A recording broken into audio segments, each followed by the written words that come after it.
Welcome to the CPC lecture series. अस्सलाम वालेकुम रहमतुल्लाहि व बरकात। डियर फेलोज़, आज हम CPC का सेक्शन 15 जो है वो स्टार्ट करने जा रहे हैं। आज हम 15 और 16 दो सेक्शंस को जो है सिर्फ डिस्कस करने वाले हैं। बेसिकली ये टॉपिक हमारा स्टार्ट हो रहा है प्लेस ऑफ सुइंग, कि भाई किस जगह पे आप दावा दायर करेंगे, ठीक है, और किस तरीके से करेंगे। तो ये बेसिकली आपको बता रहा है सेक्शन 15 जो है कि जब भी आप दावा दायर करेंगे तो सबसे पहले आप उसकी लोएस्ट ग्रेड के अदालत में जो है वो सूट फाइल करेंगे। आपको पता है हमारे पास ऊपर से नीचे तक अदालतें मौजूद हैं। जैसे सबसे पहले सुप्रीम कोर्ट है, उसके बाद हाई कोर्ट है, उससे नीचे फिर लोअर कोर्ट्स में सेशन कोर्ट है, additional session court, senior civil जज की अदालत और फिर सिविल जज की अदालत। ये हमारी जो है एक हायरार्की है अदालतों की सिविल साइड में। तो सेक्शन 15 क्या कहता है? वो कहता है कि सबसे लोएस्ट ग्रेड की जो अदालत होगी ना उसमें दायर किया जाएगा, उसको सुनने की जो मजाज होगी अदालत। अब देखें इसकी लैंग्वेज देखते हैं। Court in which suit to be instituted, वो अदालत जिसमें दावा दायर किया जाएगा। Every suit shall be instituted in the court of the lowest grade competent to try it. वो कहता है कि हर दावा जो है वो उसकी लोएस्ट ग्रेड की अदालत में दायर किया जाएगा जो कम्पिटेंट होगी उसको ट्राई करने की, उसको सुनने की।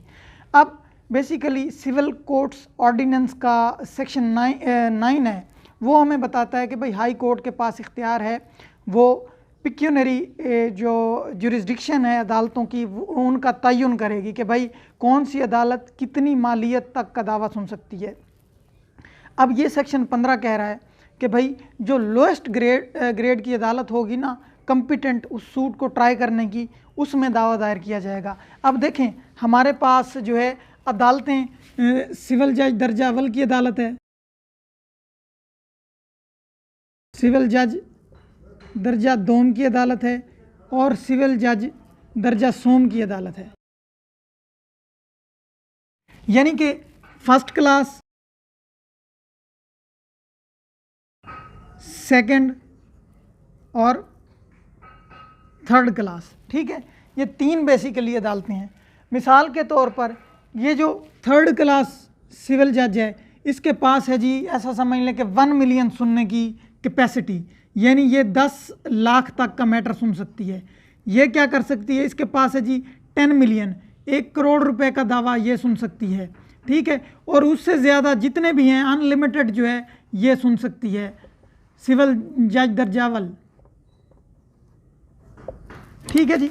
अब देखें ये क्या हो गई, पिक्यूनरी लिमिट जो है वो डिफाइन कर दी गई। मैं एक मिसाल दे रहा हूँ कि दर्जा सोम क्या है 1 मिलियन, दर्जा दोम क्या है 10 मिलियन और जो दर्जावल की अदालत है सिविल जज की वो अनलिमिटेड सुन सकती है, ठीक है। ये एक इनकी पिक्यूनरी ऐसा समझ लें कि मालियाती जो है जुरिस्डिक्शन इख्तियार समात वो शेयर हो गया आपके साथ। अब आपके पास एक क्लाइंट आता है जिसका मैटर क्या है, मैटर है 20 लाख रुपए का।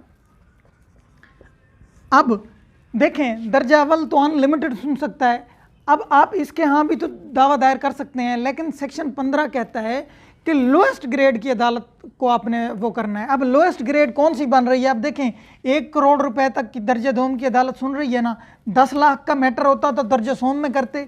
अब 10 लाख से ज़्यादा है यानी 20 लाख का मैटर है, इट मीन्स के इसकी जुरिस्डिक्शन नहीं है, ये कम्पिटेंट नहीं है इसको ट्राई करने की। अब देखें दर्जा दोम ये 1 करोड़ तक का सुन सकती है, हमारा कितनी मालियत का केस है जी 20 लाख का, इट मीन्स कि ये ट्राई करने के लिए कम्पिटेंट है। और अब दर्जा अव्वल भी तो कम्पिटेंट है क्योंकि ये अनलिमिटेड है, 1 रुपये से लेकर जो है 10 करोड़ रुपए तक का दावा सुन सकती है। लेकिन ये लोएस्ट नहीं है, लोएस्ट ग्रेड की अदालत दर्जा दोम वाली है क्योंकि वो 1 करोड़ रुपए तक की उसकी मालियत सेट कर दी गई है। तो हम सबसे पहले इसमें दायर करेंगे। अगर हम दर्जा अव्वल के पास जाएंगे तो वो इनको रेफ़र कर सकते हैं या हमारी प्लेंट रिटर्न कर सकते हैं कि भाई आप कम्पिटेंट जो है अदालत में जाएँ।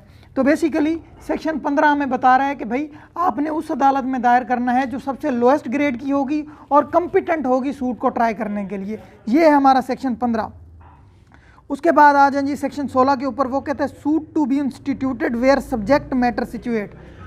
वो कहता है कि भाई जहाँ पर प्रॉपर्टी होगी ना आपने वहीं पर दावा दायर करना है, यानी जिस एरिए में जिस अदालत के अहाता के अंदर प्रॉपर्टी सिचुएट कर रही होगी आपने वहीं पर दावा दायर करना है। वो कहते हैं सब्जेक्ट टू द पिक्यूनरी और other limitations prescribed by any law. वो कहता है कि अगर मालियाती जो है हमारी कोई जुरिस्डिक्शन डिफाइन कर दी गई है तो उसके ताबे रहते हुए, यानी अगर कोई अदर जुरिस्डिक्शन या मालियाती जुरिस्डिक्शन की कोई ऐसा समझ लें कि कंडीशन लग रही है तो फिर एक अलग बात है। अदरवाइज क्या होगा, for the recovery of immovable property with और विदाउट रेंट और प्रॉफिट, वो कहते हैं कि जब किसी इमूवेबल प्रॉपर्टी की रिकवरी का कोई मैटर आएगा ना तो फिर क्या होगा, उस अदालत में दायर किया जाएगा जिसकी जुरिस्डिक्शन के अंदर वो प्रॉपर्टी आ रही होगी। दूसरे नंबर पर वो कहता है कि for the partition of immovable property, अगर इमूवेबल प्रॉपर्टी की तकसीम का कोई मैटर है, यानी कि तकसीम अराजी का कोई मैटर है। अब देखें ये 4-5 उसने मैटर बताए हैं, पहले ये मैटर सुन लें और फिर देखते हैं कि इनका करना क्या है। सबसे पहले उसने क्या कहा है कि अगर रिकवरी ऑफ इमूवेबल प्रॉपर्टी है, ठीक है, उसके बाद अगर पार्टीशन ऑफ इमूवेबल प्रॉपर्टी की बात कर रहा है, तकसीम अराजी है।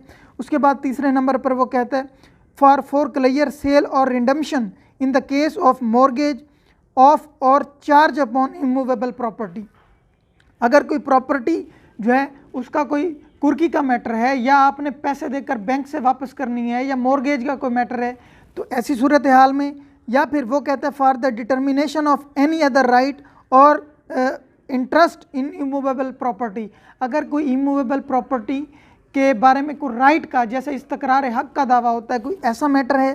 For the compensation for wrong to immovable property, गैर मनकूला जायदाद की बाबत कोई रॉन्ग है, ठीक है, कमिट हुआ है, तो उसकी बाबत अगर कोई कंपनसेशन का सूट है।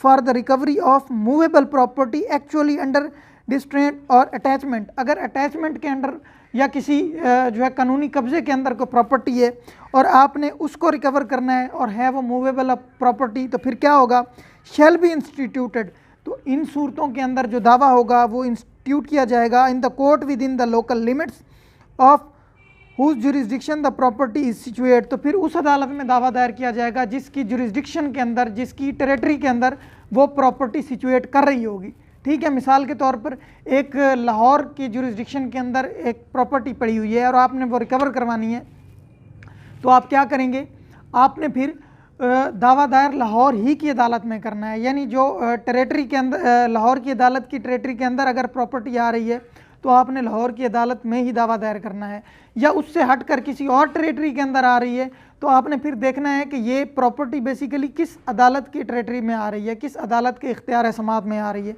तो फिर आपने उसी अदालत के अंदर ही दावा दायर करना है, ठीक है जी।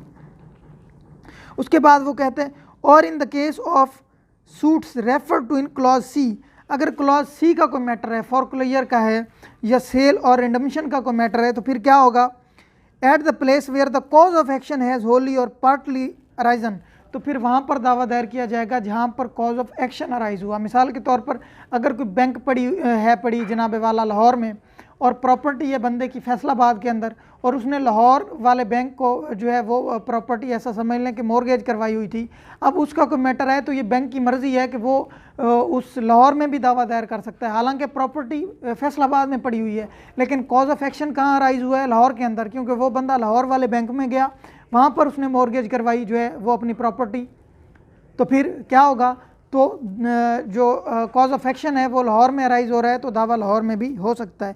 उसके बाद उसने शर्त लगाई है, ये बेसिकली इमूवेबल प्रॉपर्टी की बात कर रहा है, आप पढ़ लीजिएगा। इसने 3 सूरतें बताई हैं, या तो जहाँ पर जिस जुरिस्डिक्शन के अंदर आ रहा है, जिस टेरेटरी के अंदर आ रहा है, आप उस अदालत में जाकर दावा दायर कर दें, फिर या फिर जहाँ पर कॉज ऑफ एक्शन अराइज हो रहा है वहाँ पर दावा दायर कर दें, या फिर ऐसा कर लें आप कि जहाँ पर डिफेंडेंट रह रहा है वहाँ पर दावा दायर कर दें। मिसाल के तौर पर एक बंदे का जो है, एक बंदे ने गाड़ी दी किसी को ना, गाड़ी क्या है, इमूवेबल प्रॉपर्टी है। अब ए ने एक गाड़ी का लेन देन किया बी के साथ, कहाँ पर किया जी, इसने ये ऐसा समझ लें कि लाहौर में हुआ, ठीक है, डिफेंडेंट रहता है मुल्तान के अंदर और सौदा हो रहा है इनका कहाँ पर जी, फैसलाबाद में,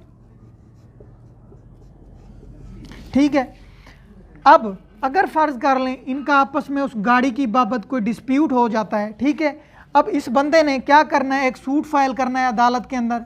जब ये अदालत में जाएगा तो इसके पास अब 3 ऑप्शंस हैं। सबसे पहली बात ये है कि ये बंदा लाहौर का रहायशी है और बी इससे लाहौर में से गाड़ी लेकर गया था, ठीक है, तो ये लाहौर में भी दावा दायर कर सकता है। इनका जो लेन देन हुआ था, मैटर जहाँ से इनका ताल्लुक बना, ये फैसलाबाद में मिले थे। इसने कहा था कि भाई मेरे पास गाड़ी खड़ी हुई है, आपने देखनी है तो लाहौर आ जाएं।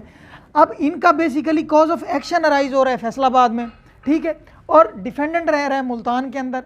अब इन तीनों में से जिस जगह पर ये चाहे वहाँ पर दावा दायर कर सकता है। ये हमारा सेक्शन 16 जो है मैं बता रहा है कि अगर कोई इमूवेबल प्रॉपर्टी है और जो उसने 5-6 कंडीशंस बताई हैं, अगर वो उनके ऊपर लागू हो रही है कोई कंडीशन, तो फिर आपने दावा दायर वहाँ पे करना है जहाँ पर जो है प्रॉपर्टी सिचुएटेड है, जिस अदालत की जुरिस्डिक्शन के अंदर वो प्रॉपर्टी आ रही है, जिस अदालत की टेरेटरी में वो आ रही है, वहाँ पे आपने दावा दायर करना है।